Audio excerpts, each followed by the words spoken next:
Уважаемые друзья, коллеги, вот мы сегодня собрались по вопросам развития сельской местности и семейной экономики. Вот Михаил Ефимович задал интересный сегодня такой вопрос и тематику, которая в действительности в республике, она основополагающая. У нас республика аграрная. Ну и, соответственно, чтобы здесь жить, развивать всю сельскохозяйственную промышленность и сельское хозяйство, у нас ячейка, самое главное, это семья. Семья, которая, если она будет иметь свое индивидуальное хозяйство, иметь возможность быта, соответственно, она будет давать возможность развития и большой промышленности сельскохозяйства. То есть и мясопереработка появится, и обработка, и кожа появится, и, соответственно, потянет за собой легкую промышленность. Вот вы сегодня выставку увидели. В действительности у нас мастера, художники, которые могут сегодня обрабатывать, делать. И фактически мы этим обеспечим и занятость, и фактически дадим возможность людям заработать. Уважаемые коллеги, прежде всего, я хотел бы, среди нас есть человек, у которого сегодня день рождения. Вы, наверное, не догадаетесь. Это Вячеслав Нестеров.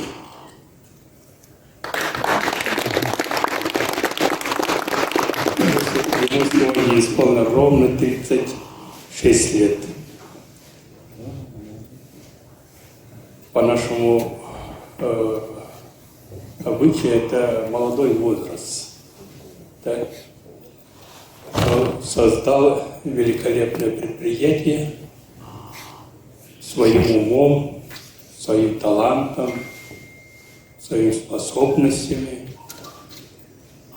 И сегодня Каргаласский улус может по праву, без всяких показухи, гордиться его предприятием.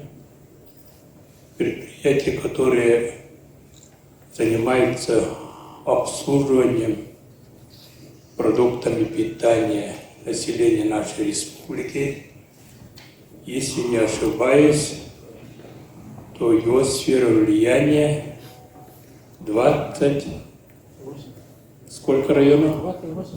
28 улусов республики. Находясь вот в Невигинцах, он сумел не только наладить производство, но великолепную логистику. И вот мучными продуктами, так, с охватом где-то порядка 400 тысяч, да, население пользуется? 500. А? 500 тысяч. Как? 500 тысяч. 500 тысяч. Это половина населения пользуется. Вот я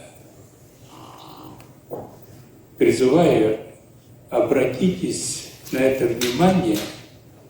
Он такой же ваш ровесник. Так?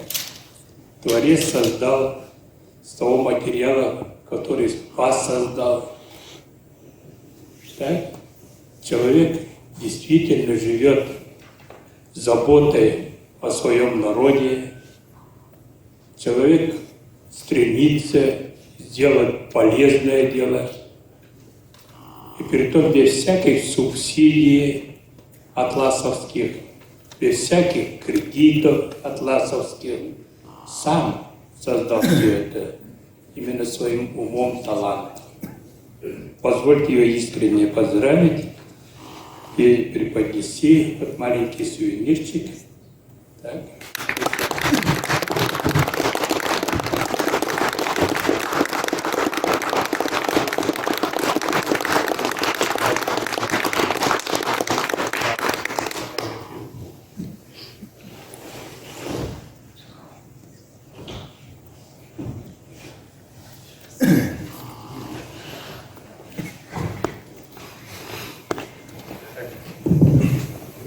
знаком события не только день рождения Чеслава Нестерова, но знаком событием является для нас присутствие председателя правительства нашей республики Андрея Владимировича. Я искренне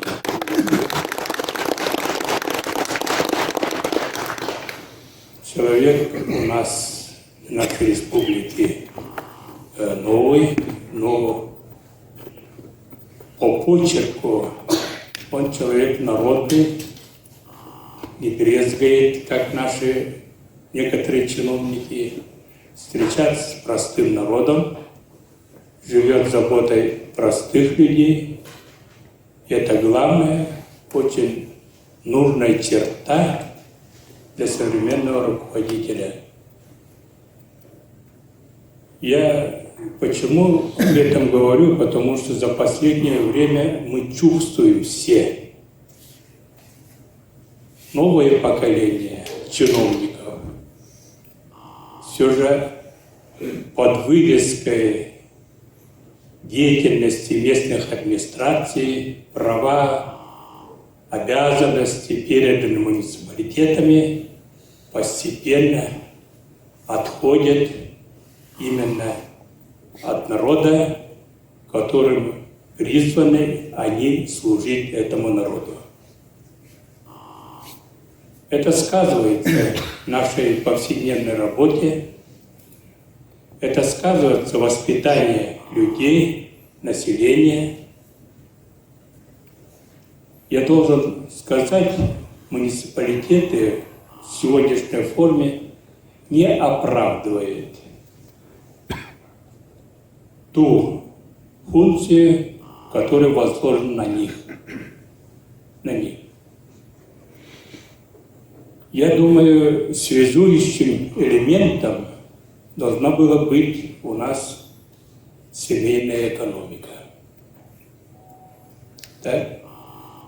Поскольку именно в семье люди живут, рождаются, учатся, трудятся, создают, формируются как личности. Это первое. Второе, наша республика, как и повсеместно, будет крепко стоять на ногах, если будут с каждым годом доходы наших семей расти.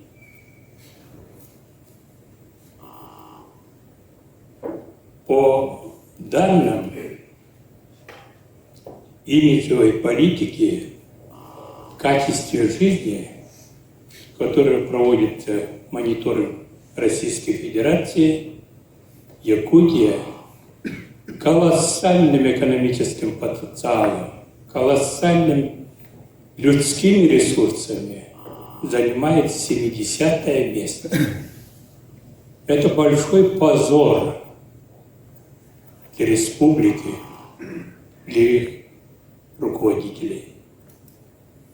Нельзя, хотя вы все причины найдете.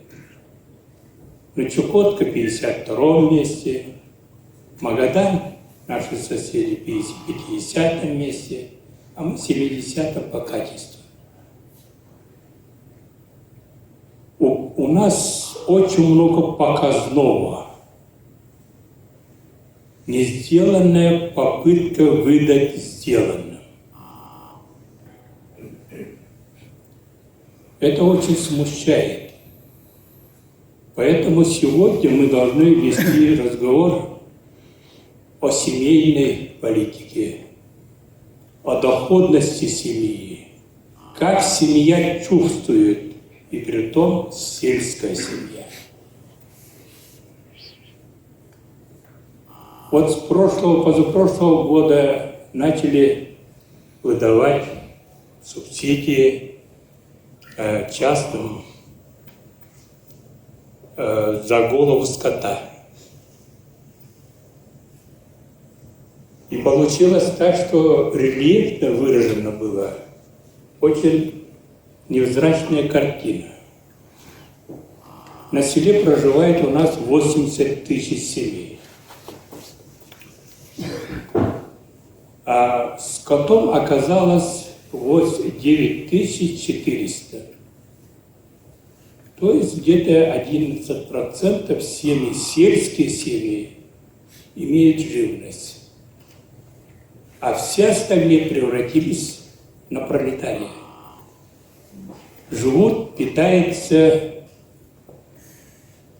магазинами бизнесменов, которые, как правило, завозят просроченные продукты, дешевые, слабого, сомнительного качества. И вот этим и питаемся.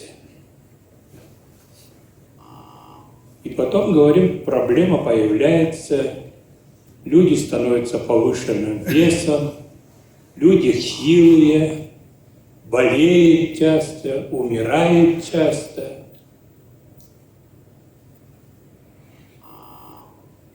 Если вы глубоко статистикой будете заниматься, то перепись 1939 года показывает, что народ Саха по продолжительности жизни занимал в стране второе место. Это в 1939 году. А сегодня в каком месте находится? Сзади. Все лучшие качества народ Саха теряет. Иждивенцы превращаются. Много инвалидов стало. В то же время, в 2000 году был принят закон Ильтымена. Закон никто не отменял. О семейной экономике.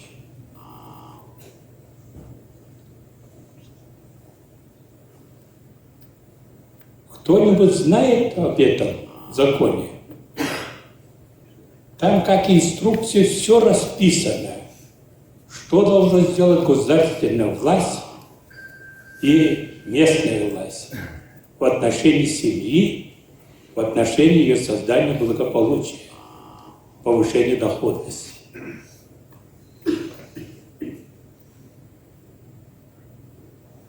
Все отбросили. И что новое создали? Ничего нового не создали. Великолепную систему потребительской кооперации республика похерила. Нет. Ее заменяют какими-то мошенниками, так называемыми бизнесменами.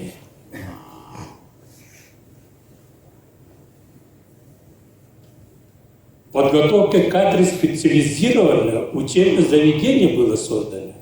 Академия, потом переименовали в университеты. Где выпускники, которые должны возглавить? Почему никто не спрашивает об этом? Ведь они не переходят на производство, на село-то не приходят.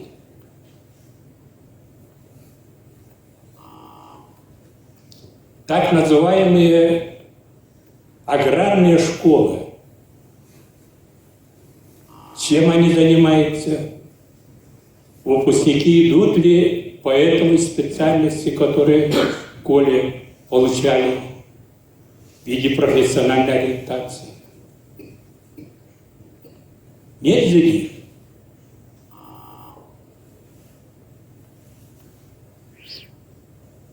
Вот поэтому я должен просить министра, когда вы будете выступать, все же точкой опора вы закон о семейной политике, принятый нашей республикой. Как вы выполняете? Это прежде всего. Второе, товарищи, виды предпринимательства очень высокое, очень разнообразное, большое. Это вы все знаете. Но не отвлекитесь, сегодня сугубо, возможно, узкий, но по глубине очень содержательно должно быть семейное. Семейная экономика, как люди своим умом, талантом, способностью создают свои рабочие места, доходность, вот об этом надо говорить. И каждый выступающий, вот какую лепту в государственную структуру, какую лепту вы вносите, исполняя данный закон.